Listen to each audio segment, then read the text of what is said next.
morning students. Today we discuss about how we will pass string to a function. As we know that functions are a block of statements which are created for performing a specific task.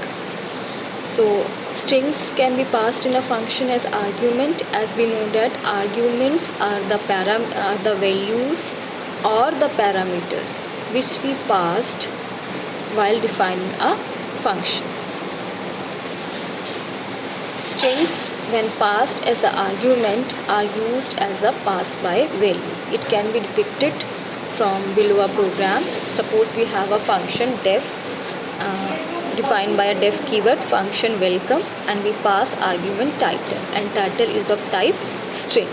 Title is we assign a value hello plus title. Here we are merging two strings, hello plus title. Here plus is a concatenating operator, and our main is we passed r equals to Mohan. Mohan is also a string. When we call the function welcome, r की value जो है मोहन ये copy हो जाएगा title में, हमारा control जाएगा main function के पास, वेलकम फंक्शन के पास. यह title equals to hello plus, अब टाइटल का वैल्यू था मोहन, अब इन दोनों को मर्ज कर दिया, मर्ज करके अगेन स्टोर हो गया title, and it returns the value. हमारे पास आउटपुट आया Mohan.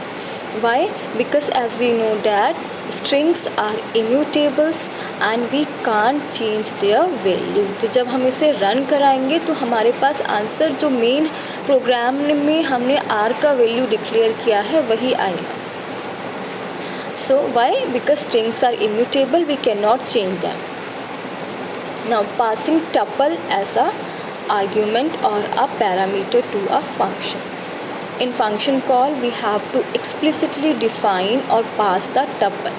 It is not required to specify the data type as tuple in a formal argument. As we know that arguments are of two types, formal and actual arguments.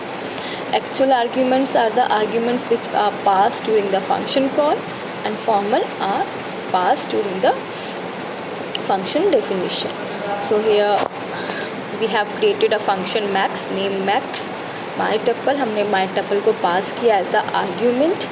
First comma second equals to mytuple, means here we are creating a tuple. If first is greater than second, return first, else return second. और हमने अब value pass की है.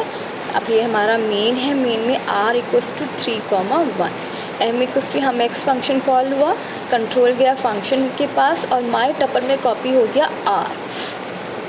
और first और second में values आ गई, first में 3 और सेकंड में 1. अब उसने रिटर्न किया maximum value. If first is greater than second, written first. First की वैल्यू 3 है, 3 ग्रेटर देन 1 है, तो उसने रिटर्न कर दिया फर्स्ट वैल्यू में, रिटर्न्स 3, तो उसने रिटर्न आउटपुट हमें दे दिया 3. Now passing dictionary to a function. As we know that dictionaries are immutables and you can change them, you can update them. And Python everything is an object, so the dictionary can be passed as an argument to a function like other variables are passed.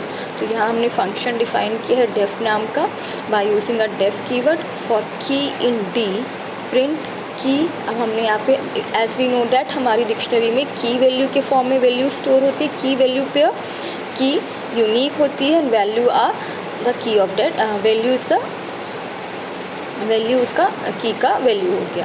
तो यहाँ हमने print कराया है key colon की value colon D of key. Here we are accessing the value of a key by using a square brackets. Now driver code और the main function. Main function में हमने dictionary define की माई Dick नाम का, और dictionary को define करने के लिए we know that curly braces use होते हैं. की वैल्यू के फॉर्म में हमारा वैल्यू स्टोर होता है A:1.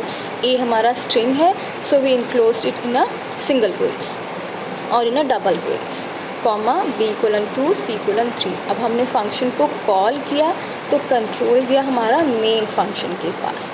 अब D में कॉपी हो गया माई डिक्ट का वैल्यू, जो डिक्शनरी हमने क्रिएट की थी, इसकी कॉपी हो गई D में. अब यहाँ लूप चला है, एज वी नो डैट हम ट्रेवर्सिंग कर रहे हैं, सीक्वेंस में है, तो हमें लूप यूज़ करना पड़ेगा. प्रिंट की प्रिंट किया A. अब इसका वैल्यू क्या है, वैल्यू D ऑफ की मीन्स वैल्यू ऑफ की. 1, तो आंसर आया ए, की ए वैल्यू 1, ऐसे ही की बी वैल्यू 2, की सी वैल्यू 3.